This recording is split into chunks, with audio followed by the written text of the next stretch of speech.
Greetings, salutations, respect, and love. I am Scott, and you, my dear chicken heads, have wandered onto the #1 prog rock channel on all of YouTube. Yeah, it's the Prog Corner. According to who? According to me. That's the only opinion that counts. Oh, welcome, boys and girls. As you can tell, I'm just maybe a tad bit excited this morning.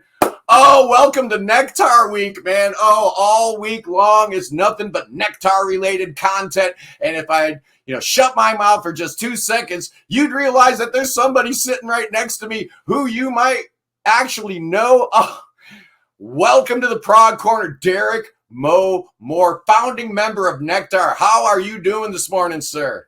I'm doing great. Oh, man. Real pleasure to have you on the show. We have never met, but I feel like, we're kindred spirits, man. I'm going to just tell my Nektar story real quick, man. I'm a little kid. What is it?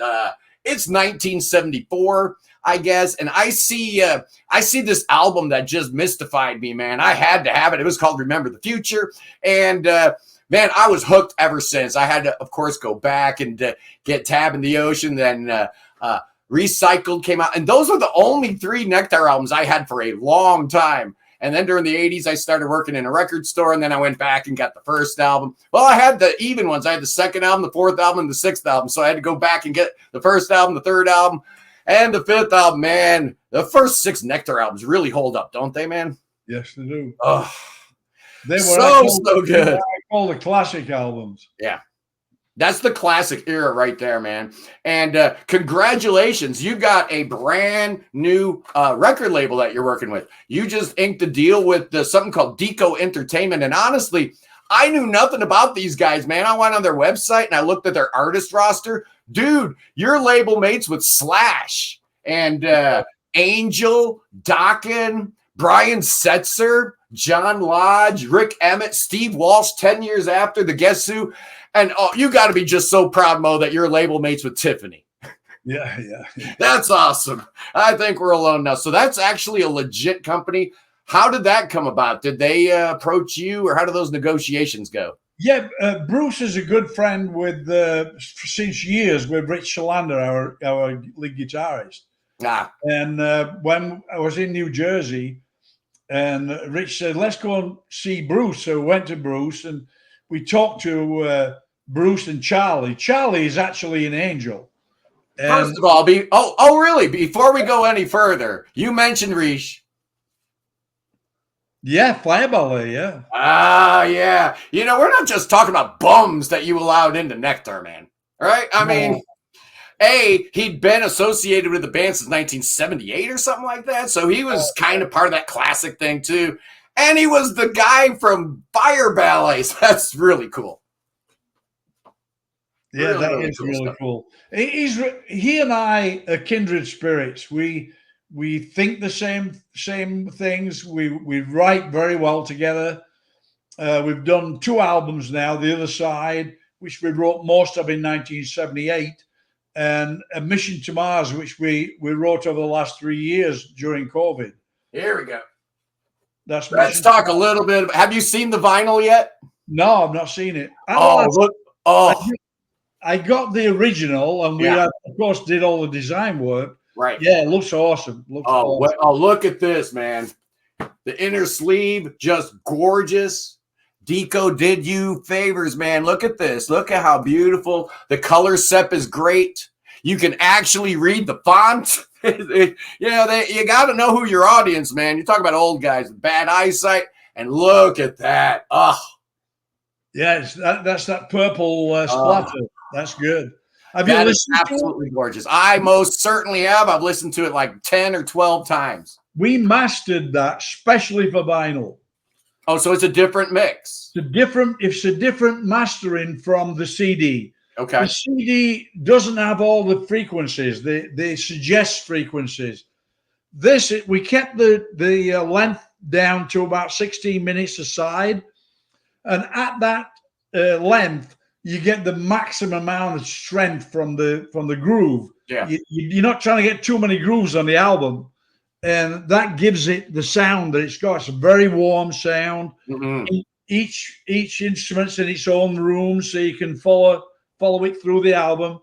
Yeah, It and gives if you you, want evidence of that being an absolute fact, check out Todd Rundgren's Utopia's first album. The icon runs 30 minutes and it's all on one side, and you can tell the sonic quality is definitely sacrificed as a result. yeah, right. Very, very cool. This album, like you said, it's not a long album, but it feels like it's right on the money. You've got 4 songs, and all 4 of them are awesome. You know, Thank what you. else do you want from Nektar, man? It starts out, well, I'm going to do a whole review, so I'm not going to, spoil people too much on what I think, but all 4 songs kind of have a little different flavor to them. Yep. When you were writing this stuff, did you kind of envision that this would be a multi-album suite, or were you thinking this would be a standalone with the idea of a trilogy? Where did that come from? We sort of had the idea of the trilogy when we were writing this. And I came up with the title Mission to Mars, and Rich right away jumped on it, said, yeah, let's use that as the theme. Yeah. And we put these 4 songs on it. And we've got a lot of other stuff coming up. So it'll eventually become a trilogy. Okay. So what do you have a timeline? Anything in your mind when part 2 might be coming? When it happens. When it happens. That's the best answer right there. It's art. We're not talking about, masonry. We're not talking about doing drywall here. We're talking about art, and it comes at its own pace, right? That's exactly what it does. So I got a couple questions for you that have been running through my brain for decades, Mo. What did you do after, Magic as a child and you left the band for a little while? Were you still in the music business? Or were you just out entirely? I started a plumbing and heating and construction company, which did very well. Nice. And I retired in 2016. And Ron approached me about putting the band back together. And I right away called Rich and said, hey, Rich, we've got a lot of music left over from that time. Let's put the band back together. Yeah. So the 3 of us got together in the studio, and the magic was there right away. Now, Randy Dembo was still there, right? On the other side? Randy was on the other side, yeah. Yeah. I had planned on doing the other side, writing the music with Rich, and then they would go out on the road and I wouldn't. No, right. When we completed the album, I really wanted to take it on the road because it felt really good. So I did it with 2 bass players. I did it with Randy and myself. We would play 2 bass parts, and the other times you would play a 12-string guitar. And that worked very well with the other side. And then when we came to doing the Mission to Mars, Rich and I wrote most of the music over 3 years. And then when we started to finally put it together, Kendall Scott, he was with Project Object. Yeah. He came with some ideas. We said, I know exactly where we want to put that. And we added that in. He's involved with Mission to Mars at the end, and he's involved with the beginning of One Day High, One Day Low, the orchestral part. Yeah, that's some really, I mean, if I didn't know any better, I would have thought you hired an orchestra, because that is some of the best programmed orchestral sounds I've heard. Really, really well done. He's brilliant. He's absolutely brilliant. Because normally you can spot, the fake orchestra sounds pretty quickly. I could not. I had to refer to the liner notes, and I saw where he got credit for programming. I'm like, all right, you fooled me, you got me. But what was it like? You got, Ron Howden's not around anymore, man. So we had to find a new drummer, and you ended up with this guy named Jay Dittamo. Last name Dittamo. Dittamo. Where'd you get this guy? He's good. Well, let me tell you the story how that went down. I want to hear this. We were actually playing in Rich's studio. Rich has a studio in his basement, and the 3 of us, me, Rich, and Kendall, were playing. And Ron came in, and he said, "I've got great news. I've just been told that I'm cancer free. Nice. He had cancer." And we said, that's great. We're going out in the studio. Do you want to come and have a listen to what we're doing? So he came down, and he liked what we were doing, and he slid onto the drums. There was no cymbals, but he got a rhythm going. And he said, give me a thumb drive. I'll take it home and I'll put some drums together for it. And so we made him a thumb drive, and he went away. That was on the Sunday. Monday night, he had a brain aneurysm. And never recovered from it. Wow. He died on the Friday. Actually, he was brain dead before that. And so we decided we got it this far. We're going to take it the rest of the way. Yeah. And we put out a call for drummers, and the second guy that came was Jay, and Jay used to play with Rich and Kendall on Rich Shalander's Flying Dreams. Oh, he was in Flying Dreams. Ah, well, there you go. I know Rich's band there. Yeah. So we liked him right away. I mean, he was head and shoulders above anybody else that came. And he said to me, Ron came to him in 2017, I think, at Prog and said, listen, if ever I can't play, he explained to me, he got cancer and whatnot. If ever I can't play, I want you to play for me. And Jay said, no, man, this is your gig. You play it as long as you can play it. For sure. And with that endorsement to Ron, it was perfect for him. He's a great drummer. And he's able to absorb all Ron's stuff and project it. A lot of stuff feels like Ron, to be honest with you. A little bit. I mean, he's got his own style. It's obvious he's listened to some of those old Nektar records. He drives like crazy. Yeah. When I'm playing, I like to have the drums driving behind me, and he's right with me all the time, right with me. So how important was the technical ability of a new drummer versus just how good you and he found the pocket, right? I mean, both are very important. Yeah. If your drums and bass aren't in that same pocket, you don't get the sound. That's right. So we decided we brought him in the studio. We played for 2 days on the new music, and then I called Joe DeMeo from Shorefire Studios, and I said, I want to come in and do some basic tracks. And he said, okay. So he set a date. We went down with Jay, and in 2 days, we got the basic tracks down of that album, the Mission to Mars. And we knew it felt great.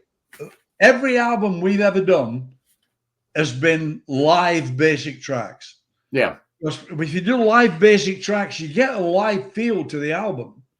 So Rich took it then in his studio, and he put all the guitars on, and then Kendall took it and put the keyboards on, and then we listened to it, and Rich and I sat down and wrote all the words, and that's how it came out. I mean, it was really built, and it was built solid.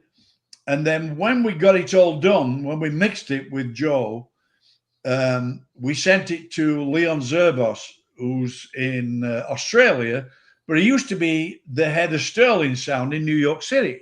Right. So we worked with him on the other side, and he knows what is he? Does he just master? Does he do mastering? He's a master, yeah. He's a mastering, and he knows what we like. We like that open feel. Yeah. Where you can hear some room around each instrument. Oh, yeah. And that way, it doesn't sound cluttered. And if your ear catches onto the bass or to a guitar or to a keyboard or a drums, you follow the record through on that instrument. Yeah. So you get to hear the different feels. Yeah, and I heard you mention with Pete Pardo over on Sea of Tranquility last week, you were talking about how a lot of modern records have that super compressed sound where there's no space between the instruments. Right. Nothing can breathe. It's all like claustrophobic. And sometimes I enjoy that because I like information-dense music that kind of makes me feel weird and icky and stuff like that. But I was born in 1962, man. These ears were raised in the 70s. I love that warm sound. That Nektar sound is, it's different from a lot of other progressive rock bands or psych bands that were around at that time. There was like an earthiness. There's a warmth to Nektar's music that was kind of absent from some of my other favorite bands like the Yeses and the Genesises and the ELPs of the world. Was that something you came to organically, or is that just something as you're writing music just happened? I think we don't write music with anything in mind. We write what we're feeling at the time. And then we don't try and put it in a pocket and say, Right. okay, this is that, or that's this. And you'll find that every album we've ever done has been different to the one before it. That's, if there's one thing I love about Nektar, it's something that I think a lot of people are maybe a little irritated or agitated by, is that exact thing. It's like every album's different, man. Every single album sounds completely different. I mean, you follow up a Tab in the Ocean with an album that couldn't sound any different at all. Same with Remember the Future. The next album didn't sound anything like it whatsoever. So was that something that perhaps the music press had a problem with when they were talking about you guys? Kind of, Yes, how we like to pigeonhole bands and stuff. An album would come out, for instance, Down to Earth came out, and everybody said, oh, it's nothing like Remember the Future, and they sort of discarded it. But today, people love it. Oh, yeah. The same with Magic as a Child. I mean, at the time, nobody had time for it, but we were ahead of the time. We were a step ahead. This album, Mission to Mars, in my mind, is current. I think it is very powerful. It's back to our rock roots. Yeah. Mission to Mars the beginning of it used to be what I would use for a sound check. Yeah, what I would use. Really? And that's a Venska cover. That's Helmut Venska did all of our covers. Fantastic guy. He's still around. That's amazing. His birthday is the same day as mine, but I think he's 84. Wow. That's so great. I love it when bands like have an artist, whether it's a Paul Whitehead or a Roger Dean, that they can, kind of wrap their whole identity around. And why not? If you got somebody as good as Helmut, absolutely. This is great. I know both Paul and Roger. Yeah. And they all appreciate Helmut Venska. He's awesome. If you look at Remember the Future, on the back cover is the blue guy. Look at the back cover, and there's a blue guy. This guy right there. See him? Yeah. That guy. And that gave us the idea of Bluebird, who Bluebird looked like. We went to the studio to look at the cover, and we said, that's our Bluebird, and that's how it all came together. Yeah, there we are. Yeah. Dude, I walked into Mainstream Records in Waukesha, Wisconsin. I saw this album cover, man. I had to buy it. I'd never even heard of you guys. Yet somehow, some way, I guess I wasn't alone. This thing hit number 19 in the U.S. Yeah. Did you ever feel like if you maybe possibly had a heavy duty label in the U.S. supporting you guys, maybe like an Amit Erdogan type, swinging for you guys, that you could have maybe done some damage in the U.S. market? Because I think you could have. Yeah, I think we could have too. Yeah, I agree. I mean, we did very well. Yeah. We were drawing, we were filling 3, 5, 10,000 seaters at the time on our own with no support band. And oh wow, it was awesome. What was your first American dates? First American date period was in what they call it, Fort Wayne, Indiana. No, really. But the biggest dates were in St. Louis and in New York City, because we're getting played like crazy. Alison Steele was playing us. And Shelley Grafman on KSHE radio. We were constant. When we played, the first time we played St. Louis, we did 4 shows at the Ambassador Theater. That was 12,000 people the first time we went there. The second time we went there, we played Kiel Auditorium 2 nights. and that was awesome as well. So, you don't fill those size venues on, Not anymore. consecutive nights if you're just a cult band, right? And I think a lot of people felt that, the Sherman Hemsley stuff and all that. Yeah, did you ever get to meet him, by the way? Did you ever meet Sherman? Yeah. Oh, Really? he was a party hardy guy. We definitely. Yeah, I heard, because we hear all the stories about him partying with David Allen and Gong, but I haven't heard about him hanging out with Nektar. How'd that work? Well, when we're in LA, and he came into the hotel room like we should know him, but we didn't know him. And he's an exciting guy.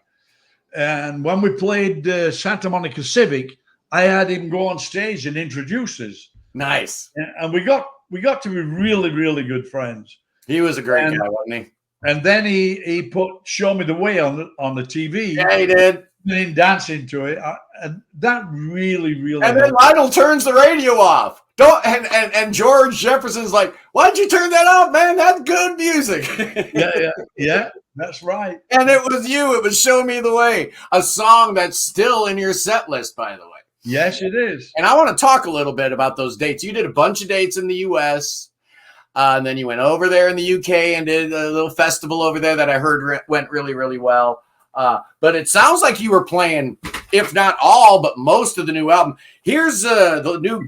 We played all of it. The new Prog magazine has a little concert review. And that's from where? This is from Sellersville Theater in Pennsylvania. Right. And it's written by my good friend Jordan Bloom, who is a most excellent journalist. He closes it out by saying, credit must also be given to founding member, bassist, singer Derek Moore's humble and humorous storytelling between songs. Yeah, he enjoyed the concert, so this is a really good write-up in Prog magazine. How dare you play the whole album on legendary bands like you, dinosaur bands, if you will, Legacy X. You're not supposed to play your whole new album. What's going on? What? We've been promising new music, and I felt that the music was very strong, and you can really test music if you play something that they've never heard before. Yeah. So we decided to do the whole album, and we did. We played the first two songs, and then we had a break and played some of the music, and we came back and played the last two songs. And then you had the audacity to play a couple songs from the other side, too. It sounded like half the set was new material, which is very daring. That's bold. Well, you either believe in it or you don't, Yeah.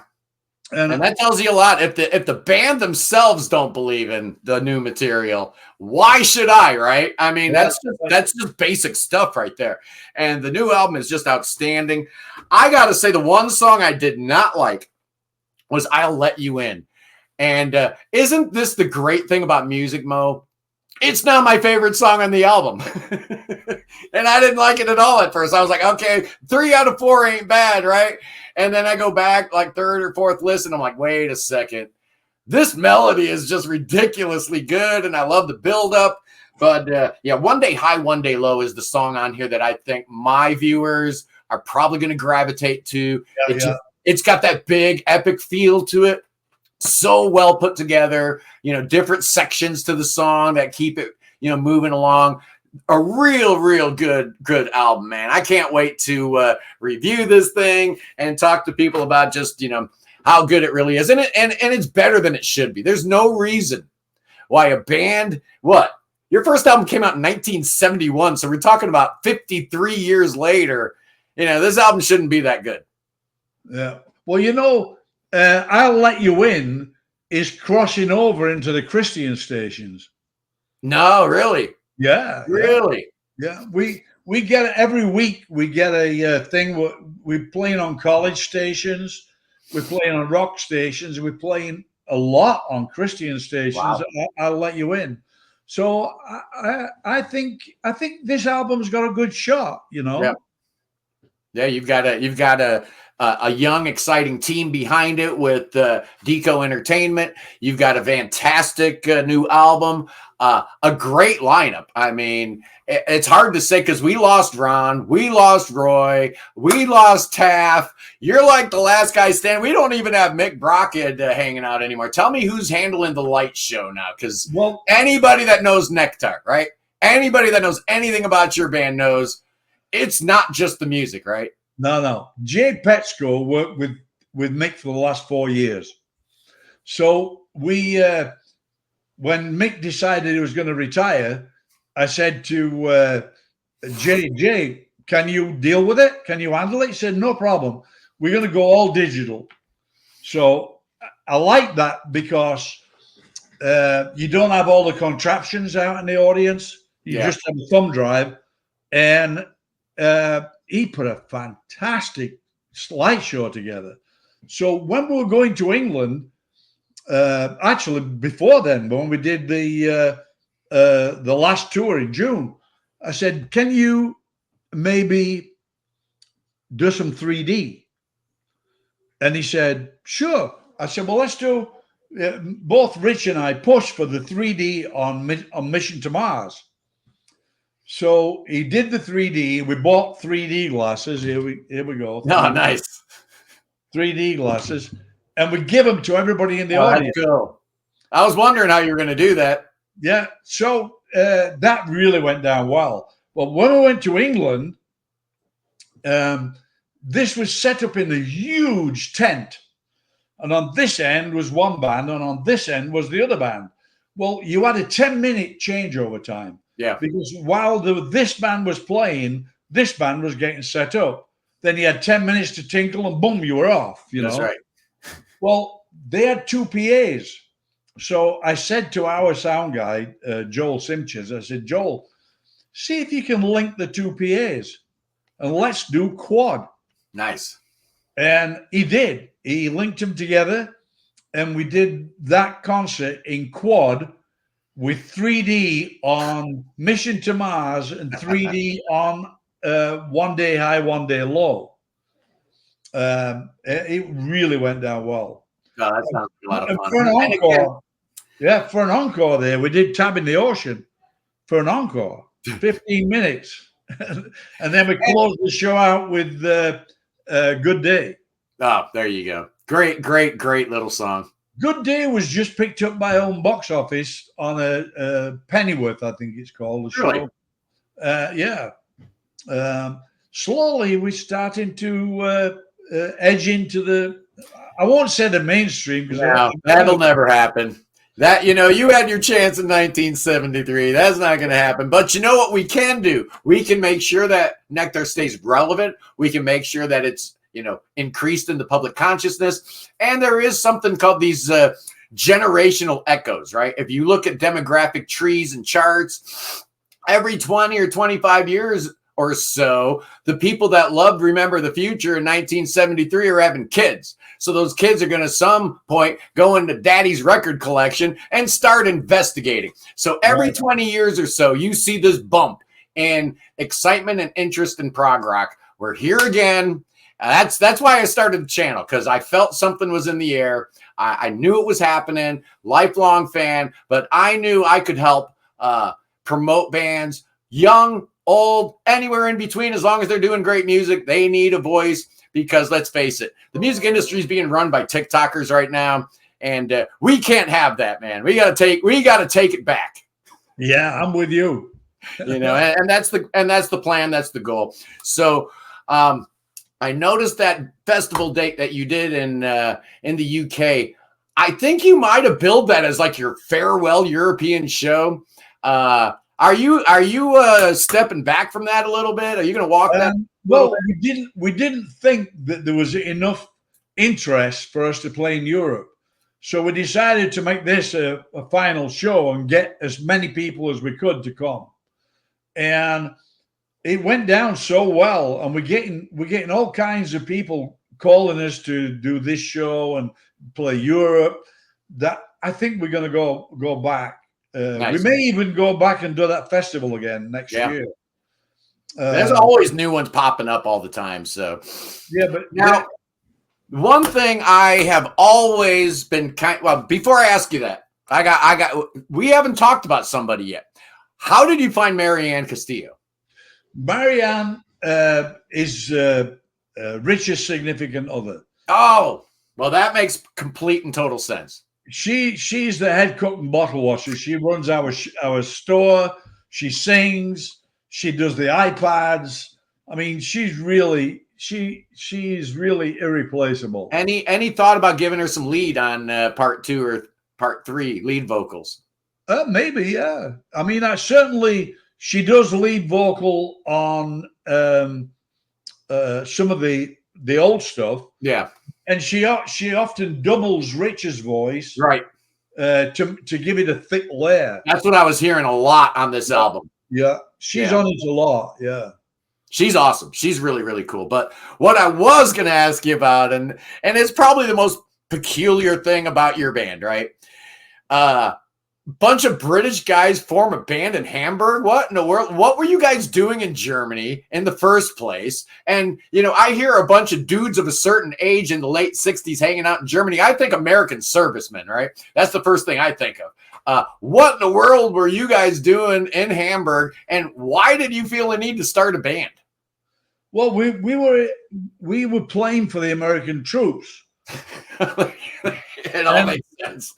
And we were moving from caserne to caserne, and we went to London, to Hamburg. We played the Star Club, we played the Top 10 Club, and that's where we grounded ourselves. But he said, okay, from now on, we're just going to play our own music.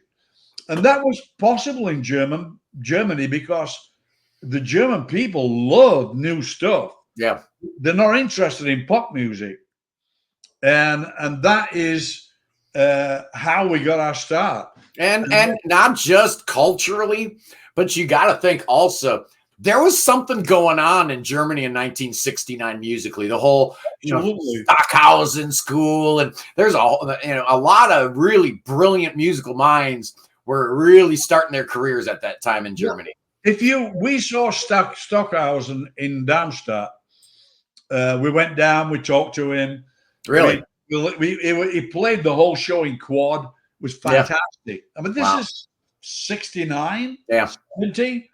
And we went right back, and when we did Journey to the Center of the Eye, there's a part in there that's direct from Stockhausen. I mean, it sounds we're making on the instruments to promote outer space. Yeah. And the idea we got from Stockhausen. Absolutely. Yeah. And, honestly, you hear that influence, and people have commented over the years that, even though they're British guys, they don't sound like those British bands from that time span. And I think that's definitely, attributable to you being where you were geographically and exposed to all that. We would play festivals, huge festivals. And the bands that were on, like Gentle Giant and all these huge bands in Europe, were saying, who's this band they're headlining? Yeah. But that's where we were. We were playing all the big gigs. It was great. And, you've got something else that I think is really cool. There are not a whole lot of bass players on planet Earth that can say when they left the band, Carmine Rojas replaced them. Come on, man. Are you serious? That's insane. That's insane, by the way. I guess he wasn't the Carmine Rojas that, everybody knew later on when he, clicked up with Bowie and whatnot. But that speaks to your ability as a bass player, I think, just a little bit. Carmine's a good friend. Carmine's a good friend of mine. He's a good guy. I bet. He's a great player. Now, speaking of bass, it sounds like this album is kind of Rick heavy. Is there a lot of Rickenbacker on here, or are you just using No, it's Rick heavy. It's very Rick heavy. And, I'm sorry, when you've got one founding member left in the band, if it's the drummer, I'm mixing the drums up front. If it's the guitar player, guess what? The guitar is going to be all over the place. And if it's the bass player, I'm starting my album with a bass guitar. And that Rick sings, man. It sounds so cool and trebly and just, Really, really strong stuff, man. Mo, you should be very, very proud of this new album. How are you feeling about it? I'm very proud of it. Yeah. You ought to be. It's a great accomplishment. Like I said, after all these years, to be coming up with something this interesting, this fresh, and it rocks. It's not just like, a bunch of spacey sounds and stuff. This album actually rocks. It's got a lot of prog in there, but it's not, overtly complex or anything like that. So if you like your rock music with a whole bunch of prog rock baked into it with amazing vocals, Rickenbacker bass, Kendall Scott's keyboard sounds so good all the way through this. Just a phenomenal album. Mo, thank you so much for this. I am excited. I can't wait for part 2 and part 3 now. Yeah, it's going to be fun. It's going to be a lot of fun. It's going to be awesome. So, yeah, man, again, congratulations on the new album. Congratulations on the tour. Everything I've heard, all the people that I've talked to that saw you on the various dates, Prog Magazine seems to agree that you guys are a live force still, which is amazing. Yeah, Deko Entertainment, really, really cool. I get a good feeling that this is going to be a good group for you guys. Really help you out, move the needle, and move units, man. That's what we're all about. So if, my dear friends, I got, listeners all around the world. If you're in North America, where can you get Mission to Mars, Mo? Right now, you can get it from Deko. You can get it from Amazon. You can get it from nektarsmusic.com, our website. Do that. You probably make more money. The band probably makes more money if you're ordering from the band's website, right? Yeah, absolutely. That's nektarsmusic.com. Do it. And in Europe, any suggestions for European? Cargo Records is Europe. Okay. Perfect. You hear that, guys? I'll put that in the description. So as soon as you're done watching this, check out the new Nektar album, Mission to Mars. It's outstanding. I'm going to be doing the album review tomorrow. And then on Wednesday, boys and girls, I'm going to be ranking all 16 of the Nektar albums. And that's going to be just amazing. So much great material. It's actually been a lot of fun going back and listening to some of the albums that I hadn't heard in a while, some of the albums you're not on, but we're not going to waste any time talking about Evolution or records like that. We're here to talk about Mission to Mars, and man, oh man, when I heard you had a new album coming out, half of me was like really, really excited, and half of me is like, this band's been out 50 years. It's not going to be as good as the other side was. There's no way they got another good one in them. And they do, boys and girls. Trust me. The new Nektar album, their 16th album. It was released like 2 weeks ago on Deko Entertainment. Check it out. Anyway, boys and girls, you got any final words for the people, Mo? Got any last words of wisdom? Check the album out. Come and see us. Yeah. Come and see a show like you've never seen before. And by the way, if you can send me a link to the shows so I can watch them, that would be awesome. Yeah, there you go. That's what people should do, right? Yeah, I'll send you all the links. You don't need to worry about that. I got you taken care of. But you know what time it is, boys and girls.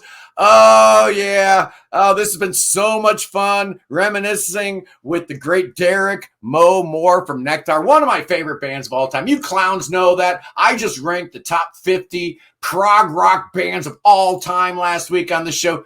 You guys were on it. Nektar was on the list. You don't even have to watch it. I can tell you that without any doubt. I think where did I put you? Like number 30 or something like that. I'm sorry I put you so low. Anyway, boys and girls, I love you. Peace in the Middle East. Free Tibet. Free the Ukraine. Free Willie. Free everybody. Free your minds. And God save the king. Save King Chucky. Oh, Chucky needs your saving, boys and girls. That boy's got the cancer. Bring him to America. Oh, yeah. Let's bring that boy to America. Make him swim. Oh, yeah, he can swim, boys and girls. It'll be real good for him. Look at them guns. And then we're going to drink some poison and say some spells and incantations. Our prayer warriors are working overtime, Mo, over here, I'm telling you. But it's gonna be a failure. So what we're going to do is we're going to get Billy Bob out here. Hey, Billy Bob, bust out them snakes. Oh, no. Oh, no, the snakes are going to get me, Mo. Look out. We're dancing with snakes, but the Spirit of the Lord is going to protect me. Get behind me, Satan. Nothing's going to hurt me because I got the Spirit of the Lord in me. I hope you got the Spirit of the Lord in you, Mo. I think you do. I love you guys. I'll see you tomorrow as I review the brand new Nektar album. See ya. Peace.